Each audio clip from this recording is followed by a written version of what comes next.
Hi అండి, నమస్తే. Welcome back to our channel. ఈరోజు మన హోమ్ ఫుడ్లో ఎంతో సింపుల్గా టేస్టీగా ఉండే పన్నీర్ కర్రీని ఎలా తయారు చేసుకోవాలో చూద్దామండి.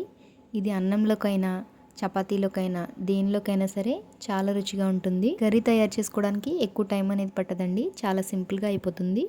ముందుగా ఇలా కొన్ని జీడిపప్పు పలుకుల్ని నానబెట్టి పెట్టుకోవాలి. అలాగే పన్నీర్ని కూడా మీకు నచ్చిన సైజులో కట్ చేసుకోవాలి. ఇక్కడ 200 గ్రామ్స్ పన్నీర్ని వాడుతున్నాను.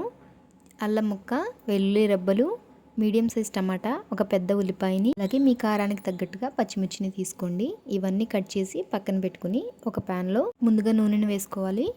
ఇప్పుడు పన్నీర్ ముక్కల్ని లైట్గా ఫ్రై చేసుకోవాలి. పన్నీర్ ముక్కలు ఇలా కొంచెం ఫ్రై అయిన తర్వాత కొంచెం ఉప్పు అలాగే కొంచెం కారం వేసుకుని లైట్గా ఫ్రై చేసుకుని ఒక ప్లేట్లోకి తీసేసుకోవాలి.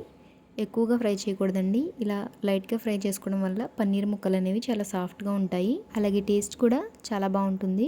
ఇప్పుడు ముందుగా మనం ప్రిపేర్ చేసి పెట్టుకున్న ఉల్లిపాయ, అల్లం వెల్లుల్లి, టమాటా వీటన్నిటిని కూడా ఇదే నూనెలో వేసుకుని వేయించుకోవాలి. ఉల్లిపాయలు కొంచెం వేగిన తర్వాత టమాటాలు వేసుకుని మూత పెట్టి ఇవి మెత్తబడేంత వరకు ఉడికించుకోవాలి. చూడండి, ఒక 10 నిమిషాల తర్వాత మనకి టమాటాలు అనేవి ఈ విధంగా సాఫ్ట్గా కుక్ అయిపోయి ఉంటాయి.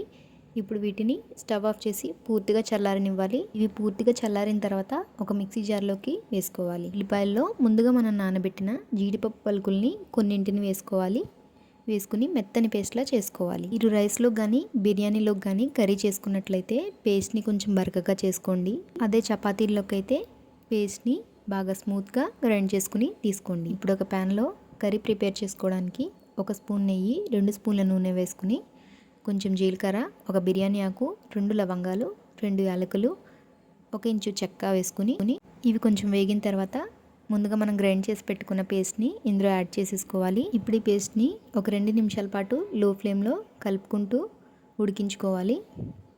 మరీ ఎక్కువసేపు దీన్ని వేయించిన అవసరం లేదండి, ఎందుకంటే ఆల్రెడీ ముందు మనం ఉల్లిపాయల్ని టమాటాలని వేయించాం కాబట్టి. ఇప్పుడు ఇందులో రుచికి సరిపడా ఉప్పు, 1 స్పూన్ కారం, 1/2 స్పూన్ ధనియాల పొడి వేసుకుని మొత్తం అంతా కూడా ఒకసారి కలుపుకుని నూనె పైకి తేలేంత వరకు కూడా ఈ పేస్ట్ని ఉడికించుకోవాలి. చూడండి, ఈ విధంగా మనకి కాసేపు వేయించేసరికి ఆయిల్ అనేది ఈ విధంగా పైకి తేలుతూ ఉంటుంది. ఇప్పుడు ముందుగా నానబెట్టుకున్న జీడిపప్పుల్లోంచి మిగిలిన సగం జీడిపప్పులను వేసేసుకోవాలి. ఇప్పుడు గ్రేవీకి సరిపడా వాటర్ని యాడ్ చేసుకోవాలి. ఈ స్టేజ్లోనే మీకు కావాలి అంటే గరం మసాలాని కూడా యాడ్ చేసుకోవచ్చు.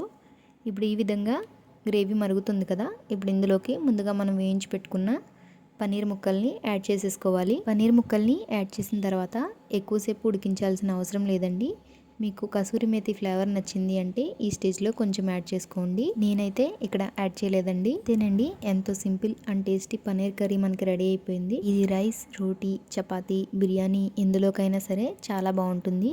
వీడియో నచ్చితే లైక్ చేసి మీ ఫ్రెండ్స్కి, రిలేటివ్స్కి షేర్ చేయండి. ఇలాంటి మరిన్ని టేస్టీ రెసిపీస్ కోసం నా ఛానల్ని సబ్స్క్రైబ్ చేసుకోండి.